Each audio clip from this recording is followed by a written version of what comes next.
Hello, we're back again with our continuing our discussion of Christian anthropology, the doctrine of humanity. In our last video clip, we talked about male and female. And I want to just take a few minutes and clear up some things I think I probably left somewhat untidy. I want to go back and define a couple terms for you. The one term, the two ideas that are usually bantered back and forth among Christians when we talk about male and female and gender roles are complementarian and egalitarian. An egalitarian believes that men and women share gender roles, that there are no gender roles that are restricted to males or females, and that we share them equally. A complementarian believes that men have their place and women have their place, and they complement one another. That men have certain things that are their responsibility, women have certain things that are their responsibility. And like I said in my last video clip, I really struggle with this one. You'd think after all these years and all this study that I would have a clearer grasp on some things, but there are some things in my life that I still struggle with, and that's one of them. I see both sides of the argument. I see how both sides can feel that they're correct. I lean toward complementarian, but if it's a 0 to 100 scale and 50 is right in the middle, I'm probably a 49. I'm so close to the middle that it's really difficult for me to come down strongly one side or the other. Like I said, I understand both sides, and it's a struggle for me to really stake out my own claim there. You're going to find that a lot as you go through this series. A lot of things I don't have answers to just yet. Now I think I have an answer, and I'll state it, but I'm not real sure that I'm right sometimes. A lot of times I'm quite sure that I'm right, but other times I'm not. And this is one where I'd rather not let that be a hill to die on for me. I know what works in my life and works in my family and what should work in theory, and I'll just leave it be at that. But nevertheless, there are some folks who are very staunch in one side or the other. In evangelical Christianity, there are a lot of staunch complementarians. They really do believe that the man is to rule the home and rule the church, and women need to step aside. I don't think that's wise. I think that is a little bit off the center of the path, and then there are some who are so radically egalitarian that they really see very little distinction between men and women. And I think that's a little too far off the path. I tend to think that I drive kind of in the middle of the road on this one, maybe slightly to one side, but I just wanted to clear up the terminology before we moved on. Today I want to talk about humanity as workers, because one of the things that God said when he created humans is that they should have dominion over the earth.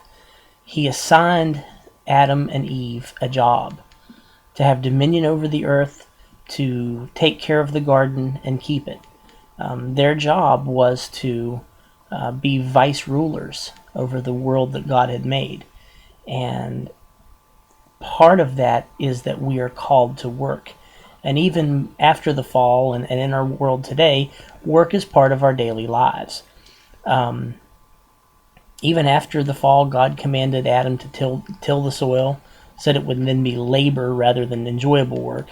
But we are called to be workers, and it's part of our nature. We'll talk about human nature later, but it's part of who we are to work. We're naturally workers. We're naturally busy. We do things.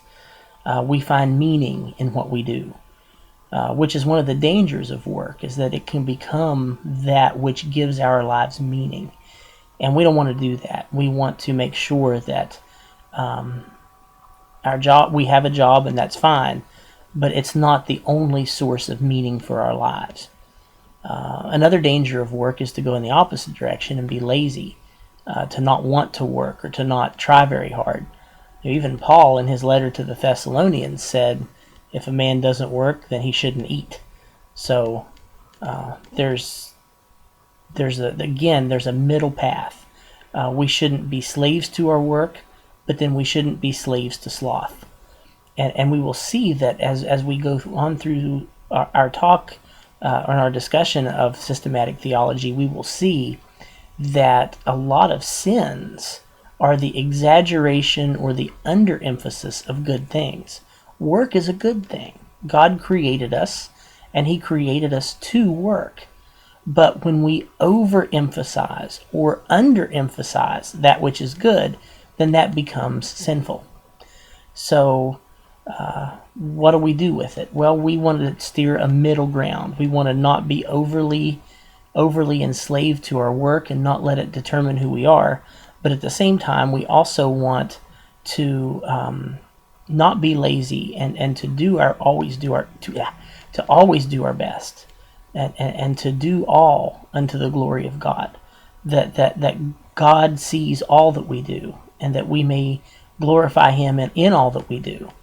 And He is glorified when we do our best. And He has promised to aid us, and He has promised to work through us. But then again, He's given us abilities to do some things too. So we should use our abilities and our talents for everything that we do. And we'll talk about this far more later. But part of that is what worship is all about.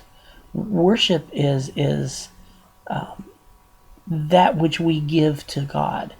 And part of that is our lives. Part of that is our work. Part of that is our efforts. And one of the things that Christians should always remember is, for us, there really is no division between sacred and secular. I'm reminded of Moses when he was out looking for his sheep and he saw the burning bush. And he drew near to it, and God told him to take off his shoes because he's standing on holy ground. And it was the presence of God that made the ground holy, not some intrinsic value in the ground itself.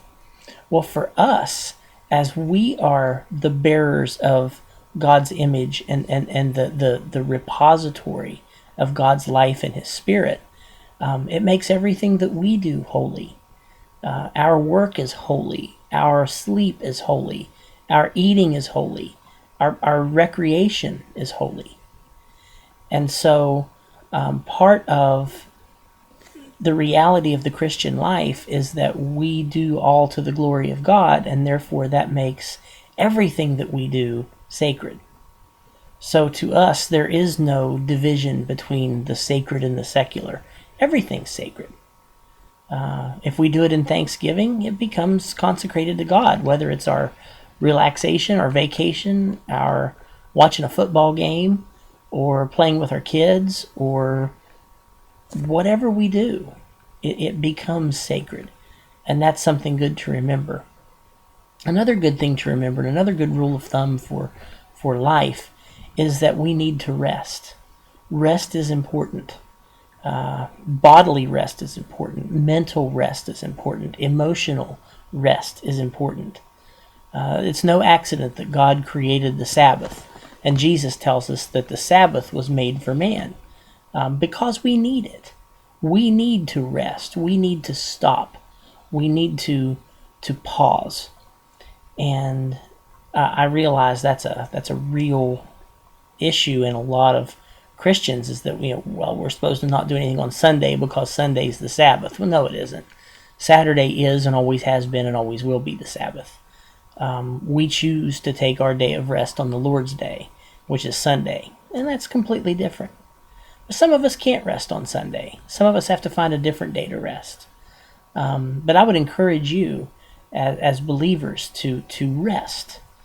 I know that's hard when you're in school and hard when you're taking classes and writing papers and listening to professors stare into a webcam and talk at you like I'm doing right now.